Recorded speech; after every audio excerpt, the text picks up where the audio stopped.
There are two words that every Canadian, especially in Alberta, should be saying and should have been saying for the last 2 years.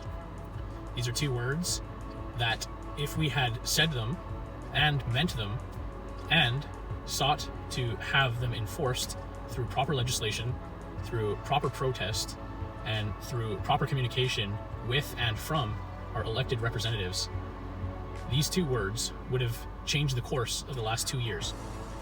And these two words are nuanced in that they can mean different things to different people, which is why we need one standard that will ensure that things are objectively drafted and crafted regarding the state of the last 2 years of Canada and Canadian politics and culture. These two words are prove and it. Prove it. These two words should be on the lips and on the pens and on the keyboards of every single Canadian, especially here in Alberta, as we run into this next season of politics. Prove it. Prove it. Your candidates want to say they're going to do this, that, or the other thing. Prove it. Show us your record. Be truthful about your record.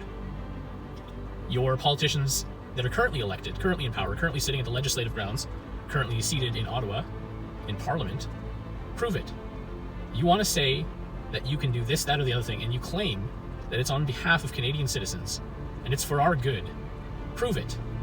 The things that the Prime Minister is doing, he can't prove it. He cannot prove that the disgusting actions he takes are for the good of Canadians and Canadian society. And the reason he cannot prove it is because he creates every single decision out of a framework of ideology that is inherently depraved, inherently dishonest, and inherently bigoted against anyone who disagrees with it. As much as men like our current Prime Minister like to claim the word tolerance, they are the very people who've redefined what that means to say that unless you believe exactly as I do, you will not be tolerated. And tolerance only equals those who agree with everything the current popular narrative says. That is not what tolerance means. And if the Prime Minister and everyone else around him want to claim that this is what tolerance means, there's two words. Prove it. Prove that that's what tolerance means. Prove that that's what it's historically meant. Prove that this is the best thing for Canadians. Prove that promoting these kinds of things isn't destroying Canadian culture and civilization. Prove it. If you are so virtuous, and if your cause is so right, it should be fairly easy for you to prove it. But I want to add a warning that simply flexing your muscle, your political might, is not proving anything.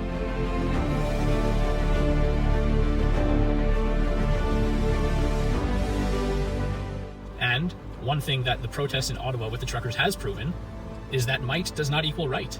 We've known that for many, many, many thousands of years on this planet. However many injustices have occurred at the hands of governments that wanted to flex their might simply because they didn't like what was going on. They didn't like the ideologies that were crashing into their own ideologies.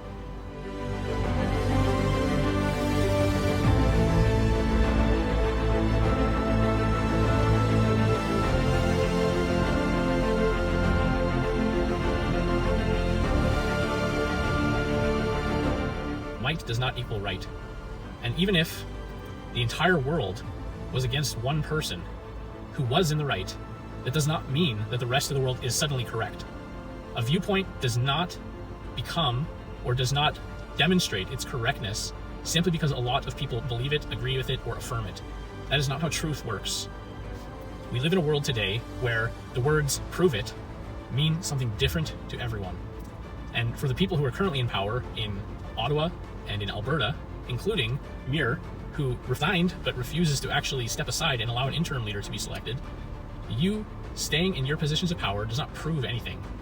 At least it doesn't prove anything regarding your supposed and proposed goals. It does prove that you like to be in your position of power.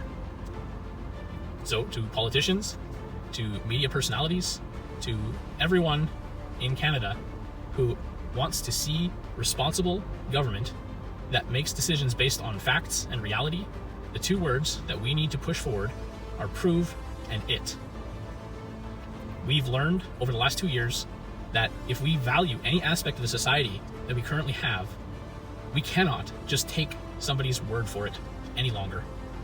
Experts, politicians, people on the TV, the talking heads and the media personalities and the so-called influencers, organizations that hail from the so-called United Nations, none of them have proven that the last 2 years of insanity has been worthwhile. The statistics, the data, however anyone wants to twist it, both sides of the equation can claim that the data favors them. So it doesn't prove anything.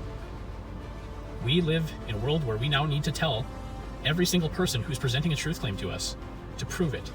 And they need to prove it using a method and a standard that is transcendent and that does not take into consideration the flattery of man or the bias of any group of people or individual or popular ideas.